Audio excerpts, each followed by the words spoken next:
actually for 2025 the first webinar we organized as part of the feature groups. And I don't know if you are aware of the feature groups we have in eTwinning. We had them for some time, but maybe you came across that we had an open call because we decided, European Commission decided to give like a fresh air and start a little bit over again. So we are launching slowly our new groups. We are going to have 19 feature groups on different topics from sustainability, STEM education, multilingualism, creative classroom that continues the journey actually with the same moderator, Agiliki.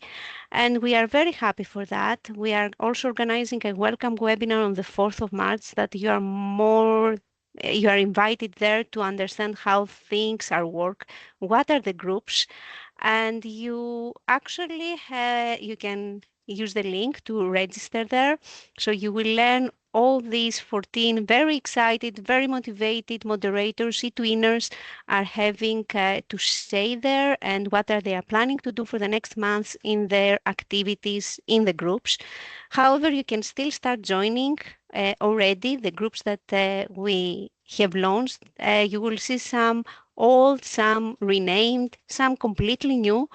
Many nice things are happening there. So even before the 4th of March, we would advise you to go there, explore, check, see the new moderators. You already see some faces there, some eTwinners that they are for many years in eTwinning, and I think they have to offer many nice activities, community activities to bring people together, to do things all together. I'm not going to use more of your time. I just want to say that a new exciting journey starts for the community of eTwinning. And we launched this new journey actually with this webinar organized by the Creative Classroom, Creative and Innovative Classrooms Thinking Outside of the Box, a group moderated by Agiliki Kuyuruki. And Agiliki, I think the floor is yours now. Thank you. Thank you, Irene. Thank you all for being here, and welcome to the first expert talk of the Creative and Innovative Classrooms Thinking Outside of the Box, a brand new name. No, not exactly new, but we added some things, some elements here, and because the important thing is not to stop, not to stop questioning, because curiosity has its own reason for existing. That has been said by Albert Einstein years ago, but well, we are doing this period regarding this.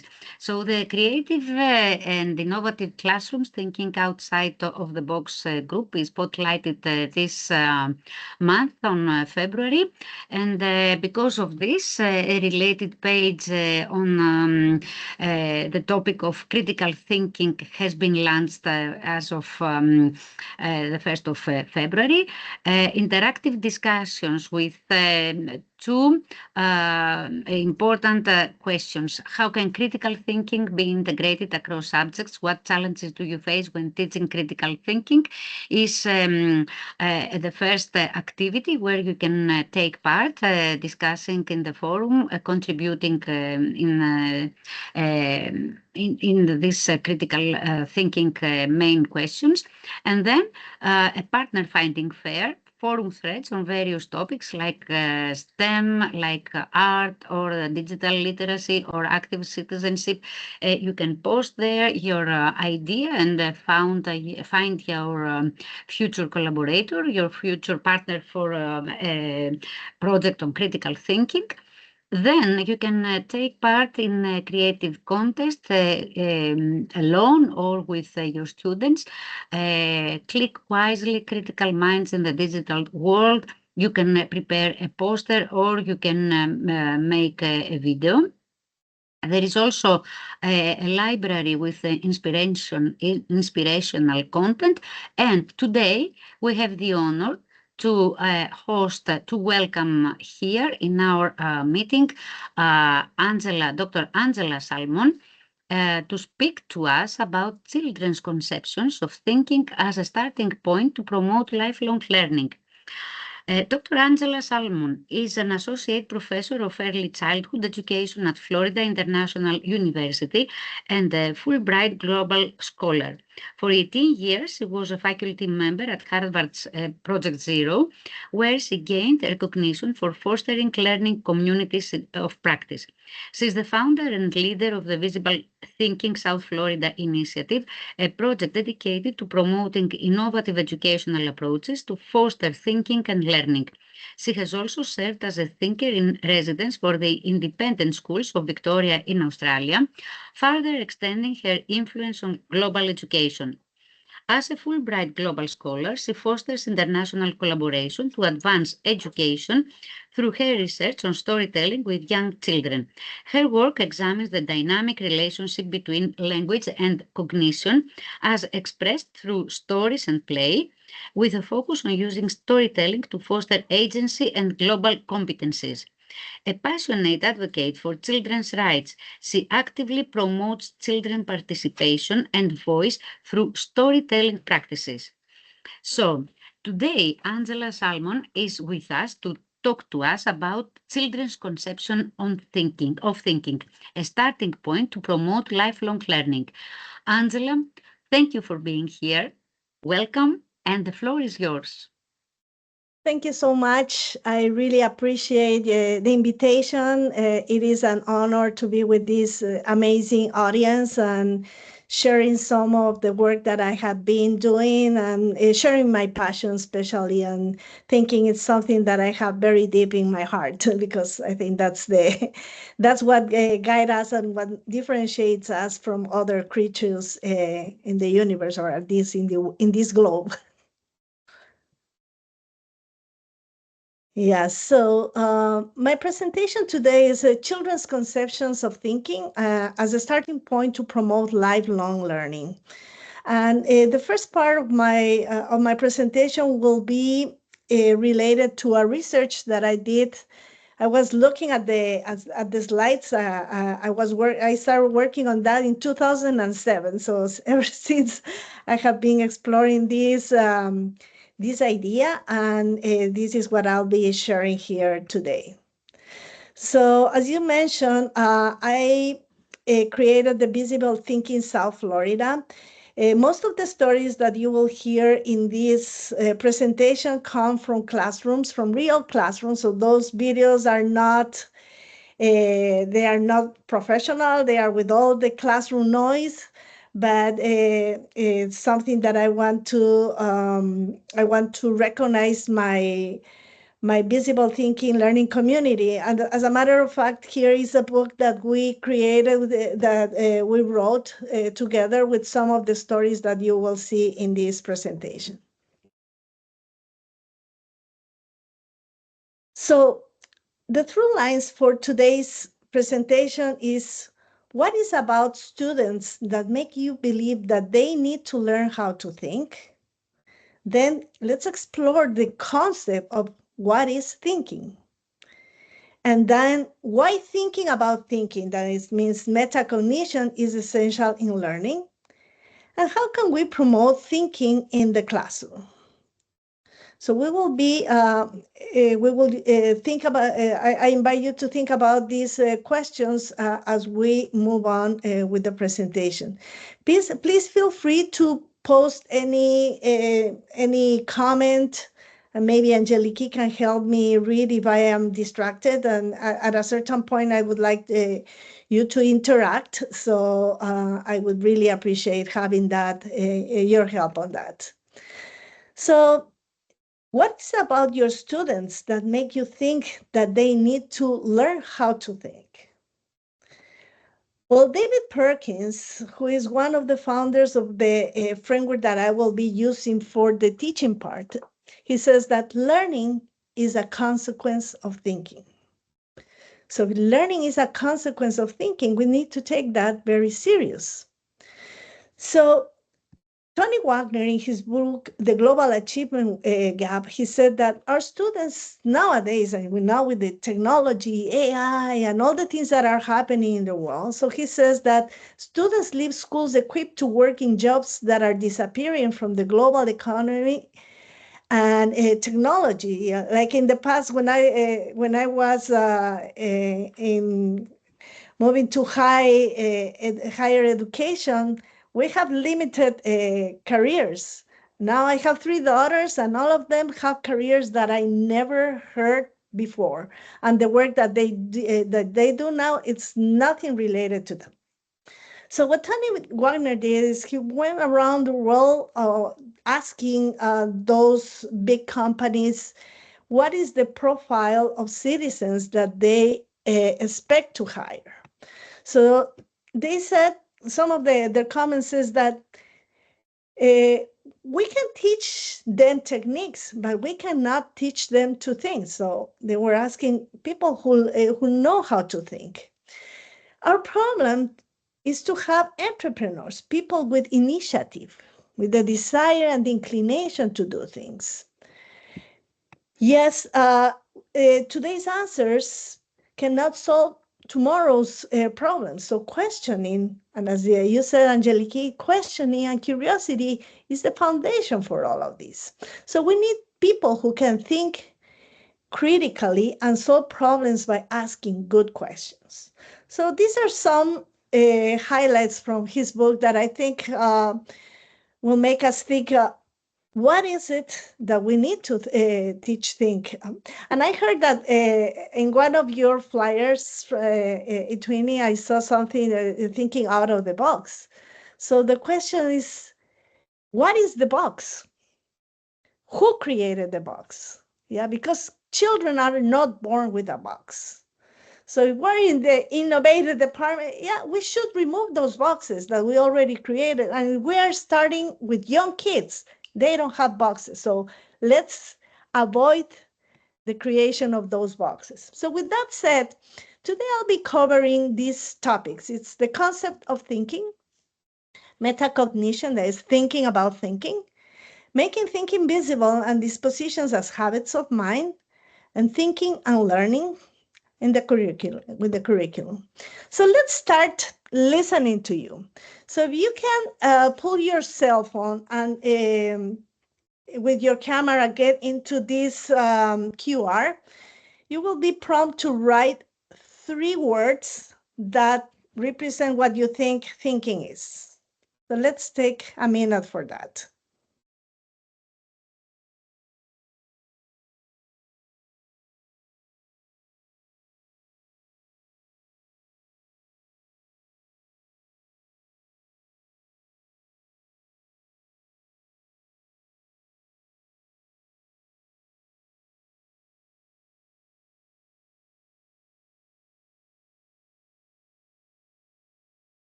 In the meanwhile, Angela, there are also some people who are posting in the chat their answer. So we have a thought. Yeah. I will tell you if there's something more coming up. Mm-hmm. But as we can see, we have also here in the Menti some thoughts. Yeah. Taking perspective, internalizing, mental process, reflection. It's populating little by little. Yeah, don't be shy, because this will allow all of us to see what you think.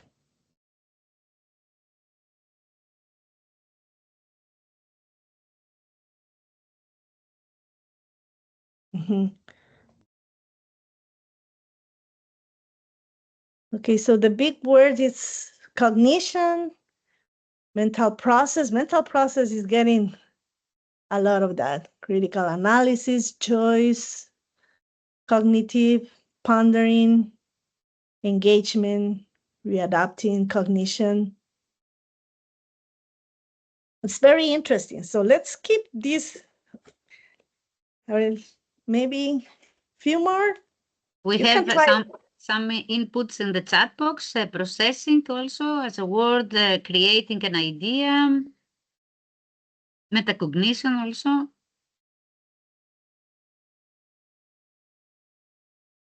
Okay, so it's great to see this.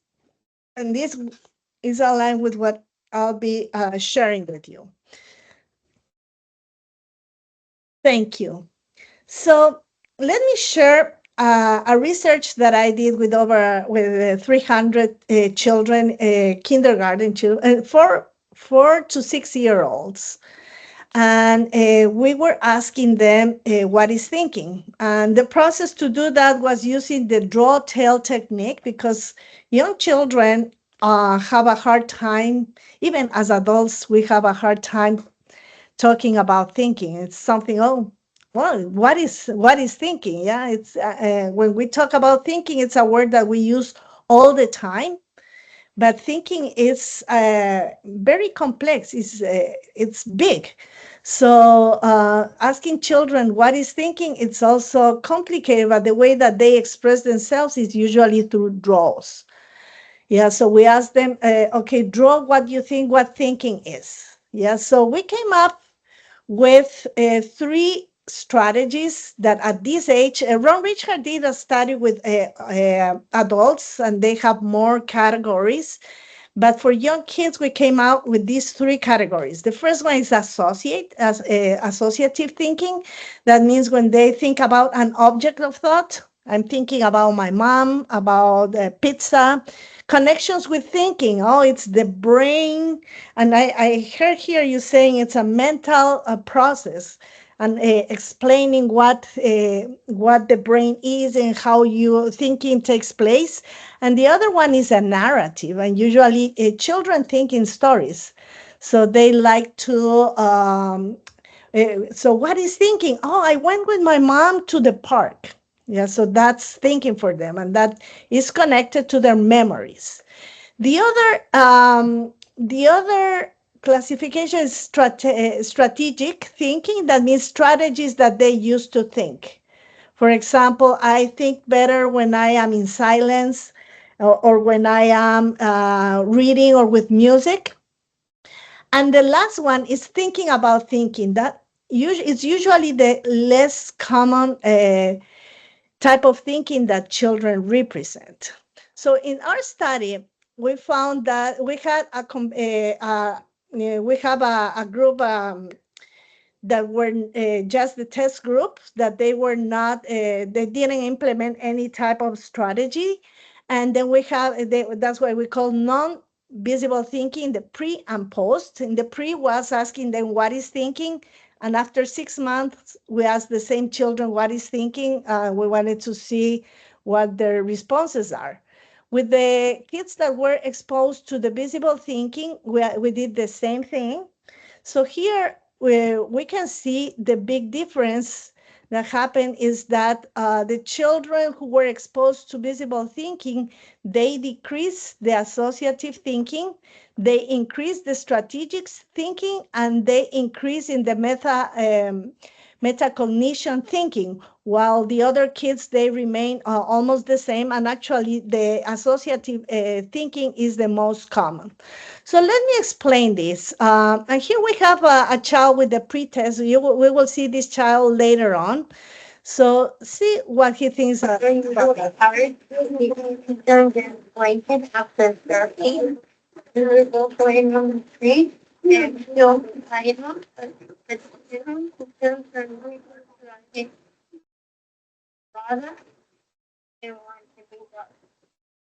Yeah, so that was the pretest with this child. And there's another. So you could see in this child that he is talking about a story in a narrative way. Yeah, so here with this girl, she's talking about how the brain works, and what most of you say it's a mental process. And then isn't it when I drew something? So the brain thinks about you or your family or anything. So the brain, when it is enough to think, it goes all the way to your ears. Then your ears, it has ideas. It'll go all sent to your brain again. Then it'll give you the idea. Then you have nice pictures to draw. You can have conservations, and you can have nice pictures, You can move people. You can have fun or play. That's how your conversation is. And it's gonna be nice yeah. What makes that person a good thinker? I am a good thinker and I know everything. Sometimes like I know So you could see with this little girl, she's talking about the process of thinking, but also she connects thinking with knowledge. Yeah. And that was something interesting because what we found is that the teachers, when they were asking the children what is thinking, when the children didn't have an answer, they were asking, what are you thinking about? That was taking the children to think about the image or the story, but not really thinking about thinking. Yeah. So we need to examine the message that we send the children about thinking. And the students should know what is that we want them to understand versus what they merely know about. So uh, when children see or they think that thinking is about knowledge, we need to rethink and help them understand that it goes beyond knowledge. So I like the way that this teacher here was also validating children's thinking and helping them creating a culture of thinking where children see themselves as thinkers. So here you'll see one of the girls that says, I am an important part of kindergarten because I think a lot. So that gives the message that the teacher is giving to them. So with that said, now let's go and talk about metacognition. Metacognition is, as you could see in the three types of thinking, it's the higher level thinking. It's just reflecting of what thinking is. So how can we help our students become good thinkers? And as Angeliki said, the key is curiosity, not the answer model. Yeah, it's not just what they know. As we see more about a child, we demonstrate the acts of observing, listening, questioning, and wondering. When we are curious about a child's words and our responses to those words, the child feels respected. The child is respected. So Ron Richard talks a lot about the importance of valuing children's thinking and helping them recognize that they are valued for that. So how did this research started? As you could see, it was in 2007 when I was working with the teachers and trying to bring visible thinking ideas to the classroom. And one of the teachers said, well, this is so stressing because these are just kids and kids don't think. So it was an interesting conversation and a sparking moment for our learning with our community. And then we said, well, let's find out a way to reach to reconceptualize this concept. Yeah, so at that point, I found this book. I went out of that classroom thinking, okay, children's literature is always my savior. Let's find out something. And then I found this book from Dr. Seuss. Oh, the things you can think. Yeah, just thinking about young children that they are concrete learners. But at a certain point, when they start thinking abstract thinking, and thinking is abstract, it's invisible. That's why it gets a little bit more complicated. But if you enculturate children into this, it becomes something natural. So you see the same teacher reading to the kids this story and just looking at the picture. So what she was promoting in this reading was children's imagination. She invited the kids to close their eyes, and while she was reading that, imagine what was the image, and then you can see I love their expressions here. Close your eyes. Reimagine this. First time. You can you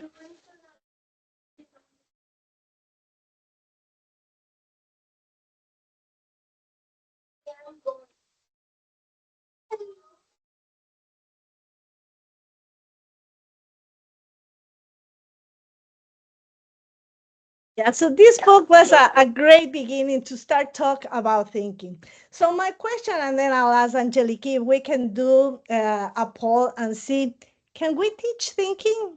Is it yes or no?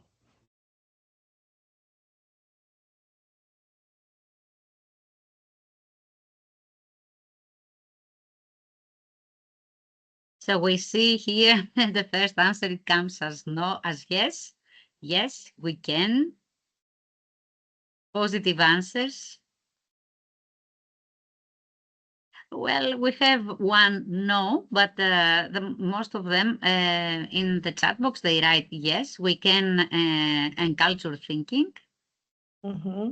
Yes, yes, yes. We can make their thinking visible. Mm-hmm. Okay. Okay. These are good ideas to talk about. Yeah. So I'm just going to compare with something with a child, thinking about child development. If a child is learning, we know that when a child is born, they don't talk, they don't walk. Yeah, but at a certain point, when they start walking, do we teach them to walk? We don't teach them to walk, but because that's something natural. But we create the spaces where we start playing and we do things, and then one person is in front of him and come, or we walk with their hands. We help the child, we create the space for that. Yeah. So the same thing happens with thinking, because thinking is natural. As soon as the child is born and he starts playing with a toy, he's already developing his thinking processes. And if a child thinking about Piaget stages, when the child is playing and he touch a toy, and then there's a little noise and the toy starts moving, though, so he's collecting data with his senses, and then he kicked the toy again, then he sees a cause and effect. That's another way of thinking. So we are thinking all the time. Yeah, so that's natural. But what adults can do is to create the spaces where children can develop that language. So talking about uh, teaching language or enculturating, as you said, and as Ron Richard highlights that very clear, that we create those spaces, because how can we teach curiosity? How do we teach creativity? We don't teach curiosity, but we can create spaces or opportunities where children can be curious, where children be creative, where children can create their hypotheses.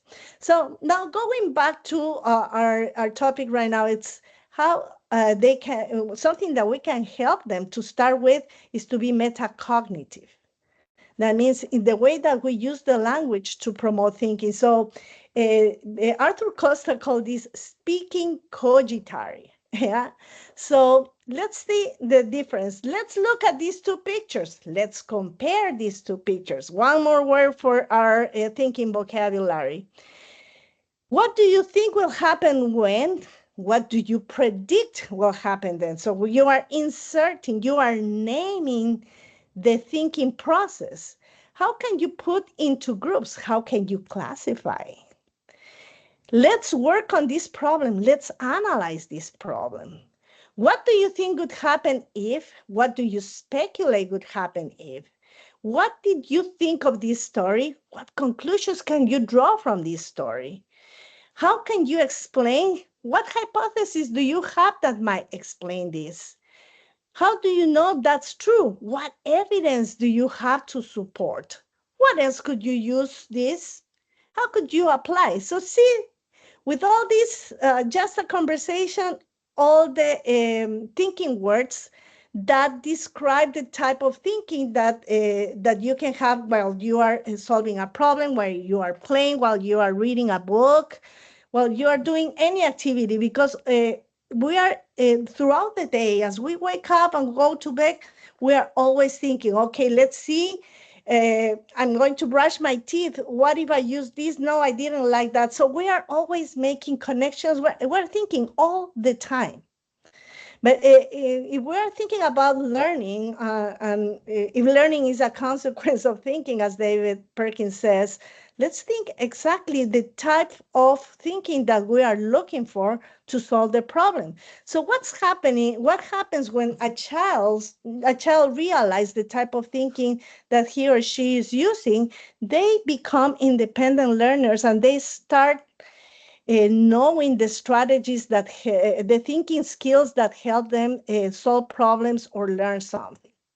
So here's this is part of the study where with the teacher. She invited the children to draw and tell what thinking is, and then but then she wanted to promote metacognition with the kids.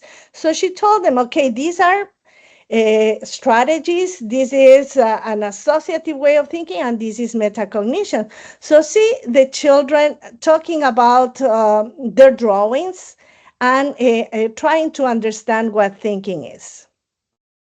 And this was the what did we put in our thinking wall? Gio. We put piece paper to think. Okay. Like there's little pictures in our brain, in our TV, and to think and close the eyes. So what I hear that Gio is saying is he's telling me what is thinking. And I hear, Gio, that you're giving me a strategy for thinking. So a way that we can think better. Yeah. In order to think, you need to sit down, close your eyes, relax, and then your brain talks. I see that you were also using a strategy for thinking, a way that helps you think the best. So you are the goals. Okay, and you told me that the brain has pictures and you think about those pictures. So I see that you're telling me, Mauricio, that you're using imagery to tell me about what you see. It's over there up there. It says, what is thinking? That says what is thinking. Look at that. I'm just reading. I know. Yeah. You put your hand. You put your hand like this. No, like this. Hey, look what I'm doing. What did Aina do, Nico? What did she do?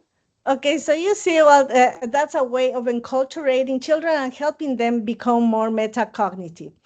So thinking is not just skills. When we talk about skills is when you are making a hypothesis, when you are comparing and you list all the thinking words, those are skills. But when you create a disposition, you have an inclination to use a certain type of thinking.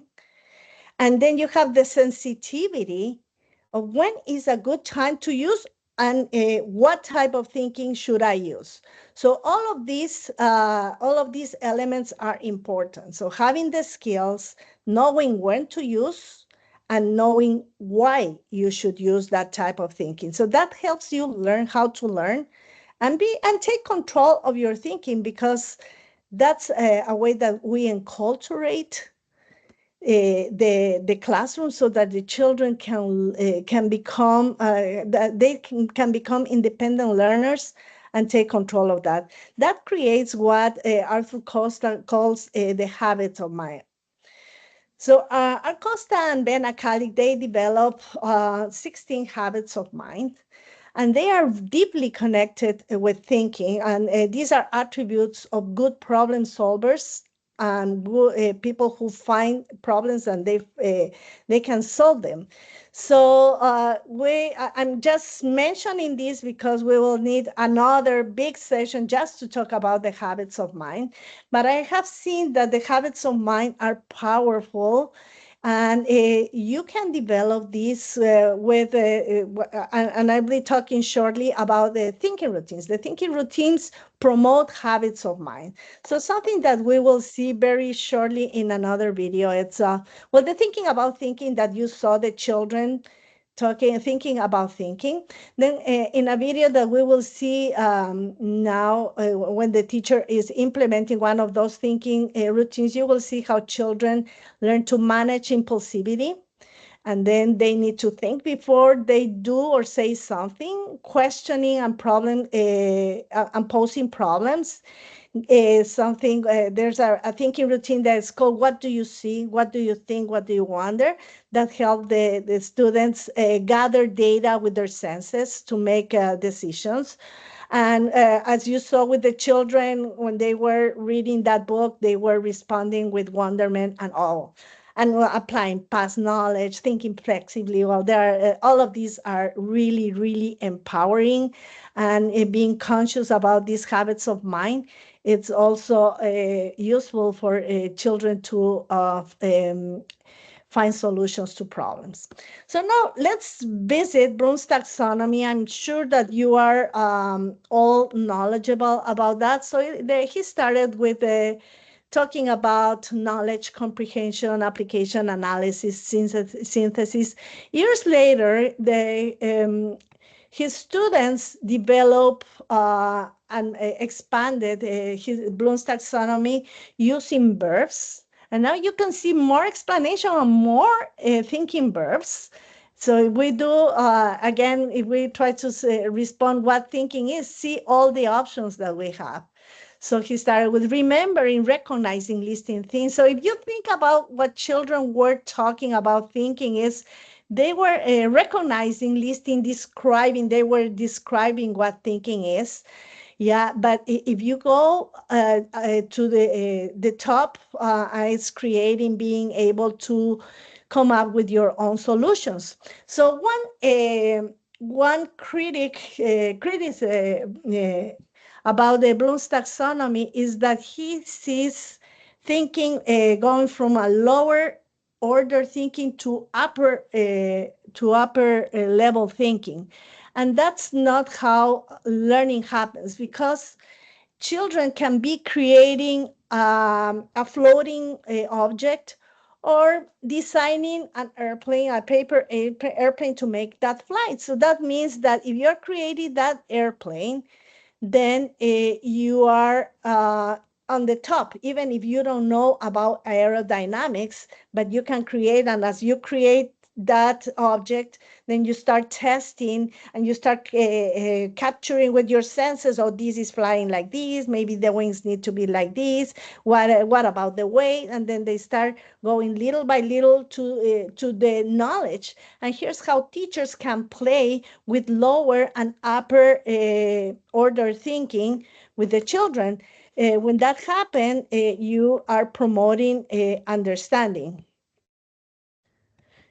Yeah, so understanding, it's not one line up or down. It goes like zigzag, it goes up, then goes down. So that's how learning takes place. So I like to share this video from the children during my time in Australia. When we asked them what thinking is. But an interesting thing, when I went to Australia, the plan was that I was going to implement the visible thinking approach in early childhood, because the whole school, they were using that. Initially, the visible thinking was designed for children from 3rd grade and up. But then here in Miami, we began to pioneer how to implement this with young kids, and learning from children. They are the ones who teach us that. So in Australia, the kids play 95% of the time in the classroom and outdoors. So at a certain point, I said, well, when am I going to do that? So then I began to we started with the question, and see how children connect thinking with the activities that they do. Having ideas. I'm idea right now, making gun cards. Apple. What's every time? Where you want to put some pieces of a puzzle. Where you want to put some pieces of a puzzle? Where they fit. When you Ari, when do you use thinking? When that's going different in my book. I don't know which one I would have. If you had a puzzle in front of you right now, and you had some pieces that needed to go in the puzzle, what would you be thinking about? Stuck in the head. Your thoughts would be stuck in your head, but what would you be thinking about? Thinking when you were making your paper planes. Having Okay, so what was interesting about this thing and the difference with the children that we did this in Miami is that most of the responses were related to the play activities that they were involved. And I was at that time, that's why I put the airplane plane here, because the paper plane, because at that moment they were testing how to make a paper plane fly. So I thought that was very interesting, and they connect, all the responses were related to the activities that they were doing throughout the day. So I thought that was very, very interesting. So with that said, we were talking about how to help the children become metacognitive. Now, going back to the idea that thinking is something that we enculturate, that we create this environment for them to learn. Let me introduce the visible thinking. That's a Project Zero initiative. So it's a phrase that always stuck on me from David Perkins again. He says that one simple problem with thinking is that it is invisible. So the basic philosophy of this initiative is to make thinking more visible in classrooms so that children can see their thinking and teachers can see it at work to get a hold of it and improve it. So for them, visible thinking is a research-based, this is how they conceptualize, is a research-based approach to integrating the development of students' thinking with the content learning across subject matters. So they work with these big questions: is what are the ingredients of good thinking? Can good thinking be taught? How? What does good thinking have to do with good learning? So starting with, again, with the phrase that learning is a consequence of thinking, and the thinking making it visible, and it's a disposition, what we already talked, the thinking dispositions. So let's talk about, if we're talking about enculturating, and I heard many of you talking about enculturation. So Ron Ritchhart identified these 7 cultural forces. He says that thinking happens when you create this in your context. So first of all, starting with high expectations for children as thinkers and learners. So going back to the case of this teacher that said, but they are just kids, they don't think, these ideas. So her expectations were very low. So then we began to raise those expectations. And then at the end, she was one, and you will see, because this same teacher is doing an activity that I'll be sharing shortly. So if you have high expectations for children as thinkers and learners, then you will create opportunities for thinking. And in the process, you will stimulate them or scaffold their thinking with the thinking routines. Yeah, and then you will use a language thinking centered on thinking. So remember when we talk about thinking or talking cogitary and saying, oh, I'm going to I'm going to compare, I'm going to solve a problem or whatever thinking a word means, modeling how thinking happens, because if the children know what an analogy is, you model that. And then the interactions, showing children's respect for children for the things that they say. There's no right or wrong answer. It's just doing things. The physical environment that for those of us who follow the Reggio Emilia approach, the thinking environment, the environment act as a teacher, and the environment gives messages. So if you post documentation about children's thinking, you are valuing their thinking. So it's not about decorating the classroom, but making the classroom reflect children's thinking and giving children time. This is time for thinking. This is something that even I have a hard time with my students, because sometimes I'm rushing. I have this content to cover, but thinking requires time. Yeah, so I'm just pulling a little what the thinking routines are. So the thinking routines are research-based strategies that have been developed at Project Zero. And in the bottom, you could see the link. You just Google a thinking routine toolbox Project Zero, and you will find a lot of thinking routines, and they are testing several of those. So where do the thinking routines come from? They come from classrooms where thinking is valued, where teachers value thinking. And when and Ron Richard, in his dissertation, he did a study on that. He saw that the teachers were constantly using a routine where they were asking the children, "What makes you say that?" or "What do you see here? What do you think about that?" So that so they he pulled those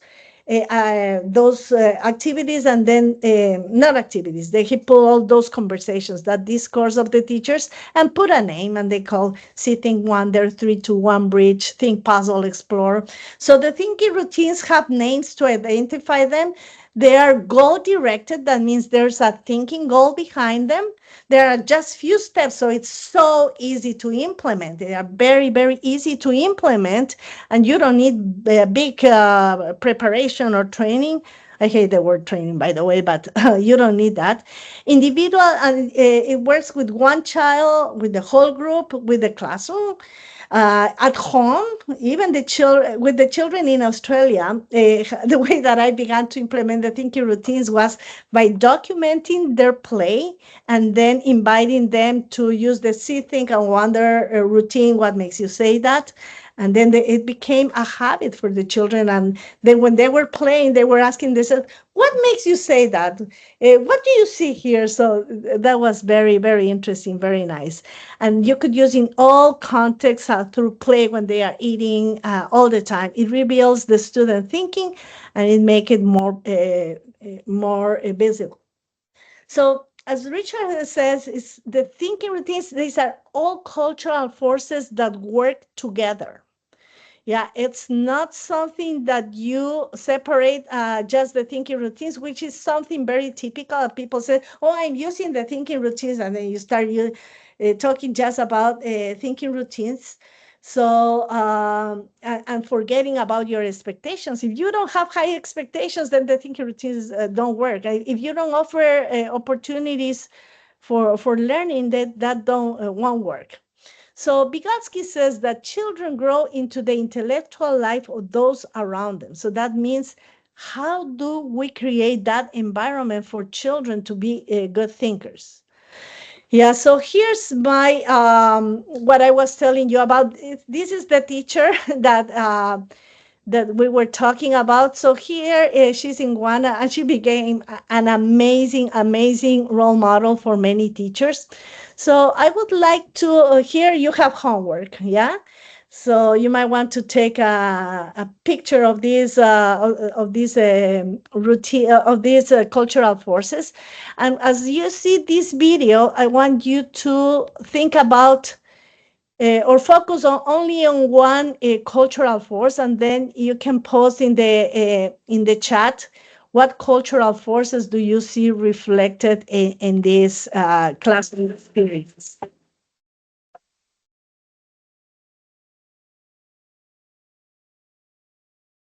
In this particular assignment, we used the thinking routine as the 3-2-1 bridge, where they're asked to demonstrate their initial thinking before the presentation.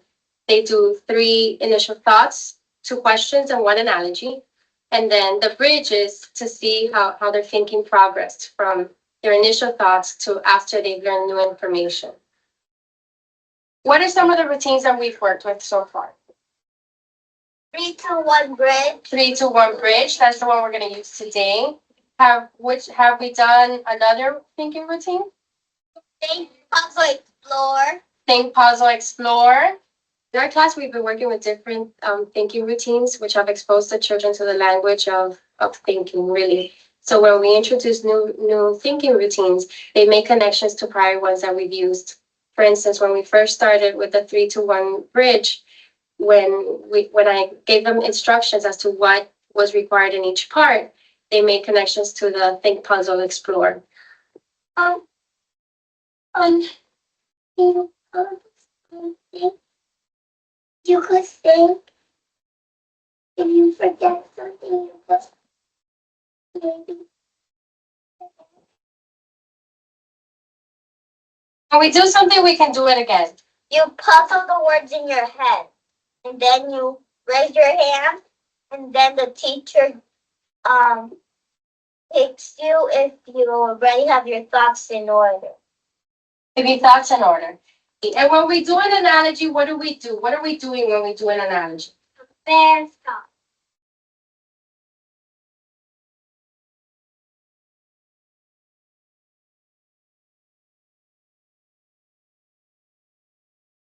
We compare something together, maybe something we have in our mind or thoughts that we have about two things that maybe are alike.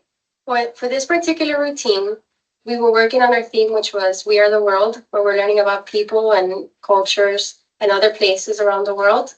And for this assignment, the children were asked to present on a particular country. The country for this one was Italy. And I wanted to see how their thinking progressed from their initial thoughts and what they knew initially to see how through research and presentation they could learn from each other and their thinking could evolve. It's not that the same because it has an eagle on the compass. Okay, so they're different because they're the same because they're the same colors, and they're different because as an eagle. Yeah, so I'm going to apologize, but I see that I'm running out of time and I want to conclude this. But you can see how this teacher, you're welcome to put your notes or how you see the thinking, the cultural forces reflected in this video. But you could see how the teacher has high expectations, just including this concept of an analogy. She uses a thinking routine, the 3-to-1 bridge, but she also uses what makes you say that, and another thinking routine, the think, puzzle, and explore. And you could see how the children use the language of thinking to explore that, like what is a question, what is a puzzle, and she was introducing the language of thinking and modeling. The modeling comes a little bit after this, as modeling what an analogy is, so to introduce that as part of the language, and all the children were respected for what they said. So you saw the also habits of mind that I told you, what that child that said, well, we think in our heads, and you raise your hand once that you have your ideas clear, and that's also a strategy for good thinking. Yeah, so the thinking routines help the children reach a deep understanding. I uncover complex ideas, build explanations, and you could see that the children were discussing, yeah, but unfortunately, time is not always on our favor. So defining a cultural thinking is it exists in a classroom where all these cultural forces are aligned to support good thinking. So now I want to share with you this child. Remember that we did the pre-test and now there's the post-test. At this point, this child has the language of thinking because he had been exposed to these activities, as you saw. So hear him talking about that. That was 6 months after implementing the basic of thinking. Oh.